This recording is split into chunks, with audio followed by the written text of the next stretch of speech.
The next fly I'm going to show you is pretty much the same tie as the par pattern that I've done for the Pure Marquette.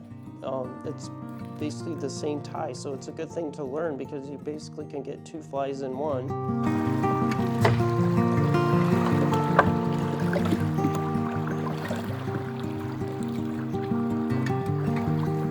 This fly is the Hubb's hex. This resembles a wiggler or a hex nymph, and if I was going out nymphing today, and it's the middle of January, it's a cold day, the water's low, cold and clear, this would definitely be tied on the end of my tippet. I like to fish this same thing just like the par pattern below an egg fly, and you want to let it swing out. It fishes really good under a strike indicator and a floating line, and as this fly is coming to the end of your drift, instead of just pulling it in, make sure you let this fly swing out towards the bank. Sometimes I think these fish, we do have a lot of wigglers, which is actually the hex nymph, or in the summer would be the hex dry fly. And you'll find the wigglers are kind of buried in the silty, muddy areas of the Pure Marquette. Probably the more you get downriver, the more that you'll find these congregated, because the banks and along the edges is much muddier and silty than like if you were up in the upper stretches of the river. But we still have some even in the upper reaches of the river, like up towards the fly water, even in spots. And I find this is a very productive winter fly, because I think sometimes when you get a warming trend and when you do have shelf ice and that shelf ice starts to get loose along the edge of the banks, it does stir the edge of the bank up, and it forces these wigglers to come out. And they're a burrowing mayfly, so they burrow deep into that mud, and it'll kind of, with the ice going along the edges and finally giving out, it'll churn that mud up, and this fly can be very productive. And two, they might even think it's a fry pattern or a par pattern too, because of the profile of it and with the barred tail on the end of it. But it's a simple fly, and it's basically just like the same steps and the same materials that we used, just different colors on the par pattern. And I call this the Hubb's hex.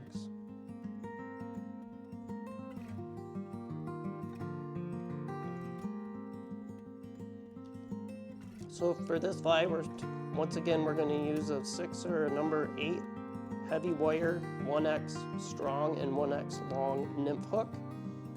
This is a Daiichi 1560, but any Tiemco, anything will work well. Core makes some great hooks now too. But you just want something strong, because we're using this for steelhead, and we don't want to have a light wire hook where the steelhead can bend it out. So same thing, we're going to use a heavy duty thread. I like to use the Ultra Thread 140 in black, and we're just going to start 1/4 of an inch behind the eye of the hook and get a good thread wrap. We want to work right towards the back of the hook. Usually I'll go more than once, just because I don't want my material to spin. So you can see I go forward and back a couple times, and I'm going to work my way back to this thread, and then I'm going to cut it off.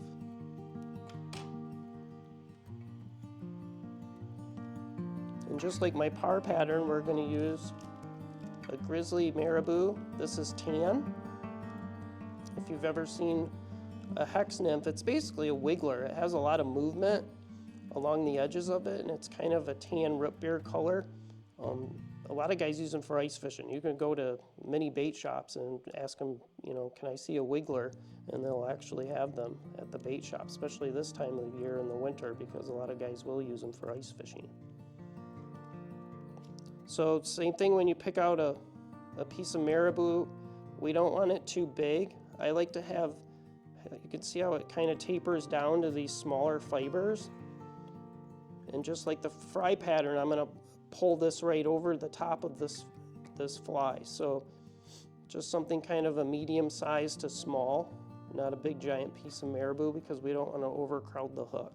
One thing you'll find with these feathers made by Hairline, these grizzly marabou feathers, is make sure on the back of them they kind of always have a little extra. So I just like to pop that off. And then what I'm going to do is, just like the par pattern, just get a little tail, a little bit smaller than the shank of the hook, and I'm going to tie this in so the dull side's down and the shinier side is up.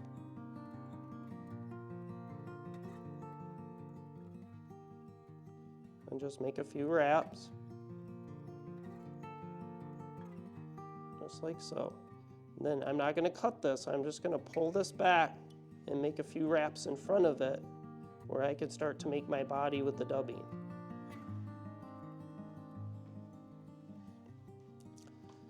So this fly too, I've been fishing for a long time, and I kind of have been playing with different colors of the dubbing, and I found that the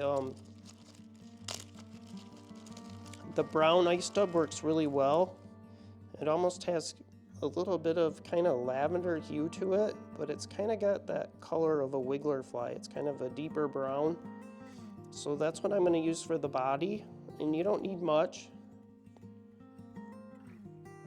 Like I said, this is a lot, basically the same tie as my par pattern.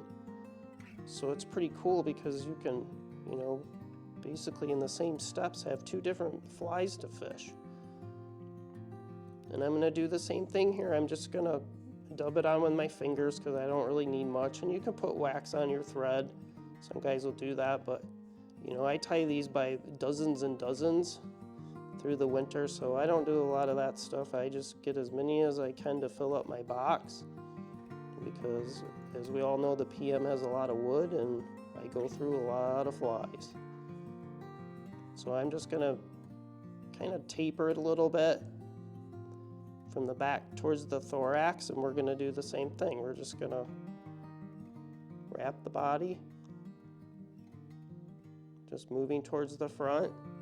But then when we get to about the middle, I'm going to make just a little thicker thorax, like a little ball basically, and then I'm going to tie off, wrap off in front of it, just like so. And then for the next step, same thing, we're going to get a flank feather. You could use mallard, wood duck, and I'm just going to stroke the fibers back on the flank feather. I'm going to tie this in by the tip, and the same thing, I'm going to have the glossy side up, dull side down.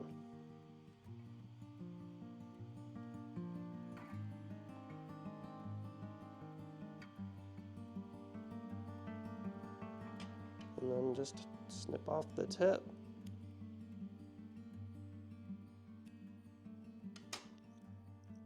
And then we're going to work our thread just a little towards the front. And then what I'm going to do is palmer this, hackle, and just kind of work it with my fingers. Only a couple wraps, you don't have to overdo it. Just enough so when it hits the current, it's going to move. And then I'm just going to tie it off. 2 or 3 wraps, make sure it's cinched down tight. And then I'm going to snip it. And just like the par, I'm going to take these fibers and work them back towards the back of the hook. And then wrap it off.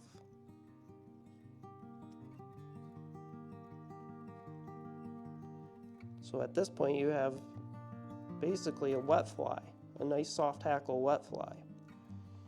And then I'm going to add my, just so I get an idea of where I need to be on the rest of my materials, I'm going to tie in some black plastic eyes, and they're a medium size. So I'm going to come up towards the front, and same thing, just kind of do a couple wraps, and then you can kind of spin it with your fingers. And then I'm just basically doing a few figure 8s in the middle of those plastic eyes. And then you just want to cinch it down, and then just kind of, I like to push on it, spread it out even better. So I'll just take my thumb and push down on it, just like so. Now for the hot spot. So I do all kinds of different colors depending on the water clarity. I find like in the winter, if the water is really low and clear and cold, I go with more natural tones, but still brighter than what I had the body. So I really like using this UV ice dub yellow or a UV ice dub orange. It's kind of a burnt orange color. Works really good for the head. Now if the water's really dirty, the one effective color I've really found lately is using a hot yellow ice dub. It's got a little more sparkle to it. And steelhead like yellow. It's kind of an overlooked color here in the Great Lakes, but I actually tie a lot of flies, especially in the winter months, with some type of yellow hue to it. And they do really key on it. So we'll go with the low clear scenario of the water because it seems to be the norm around here lately over the last couple of years. And we don't need a lot. We're just going to get a little decent chunk of it and just kind of pull it apart. And same thing, we're just going to dub it on. And this is going to be the head of the fly, and we're just going to wrap it in front of those mono eyes.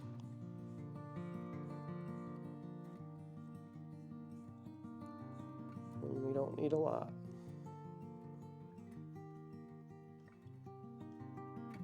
So I'm just going to build a head up with it.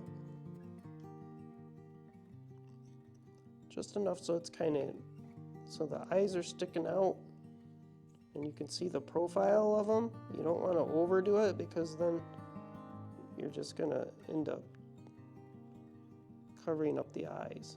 And then what I'm going to do is just work my thread right to the front of the eye like so.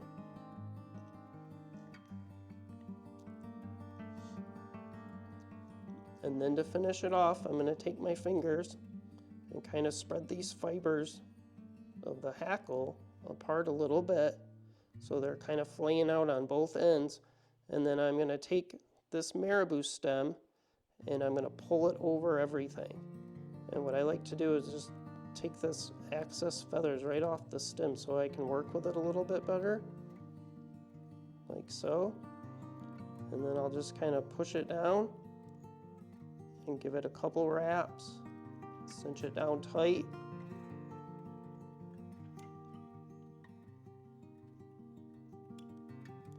And I'll snip the stem off, and then I'll make my head to finish the fly off.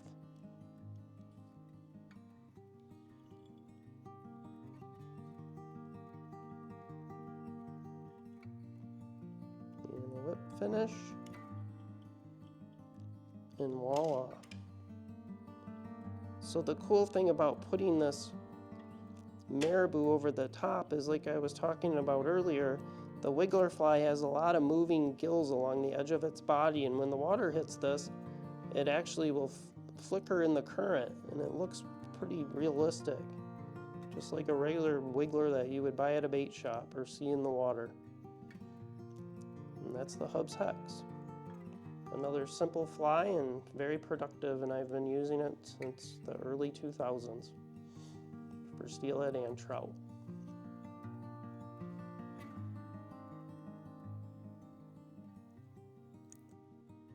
If you enjoyed this video and would like to see more of this type of content, please consider hitting the like button and subscribing to this channel. Good luck fishing!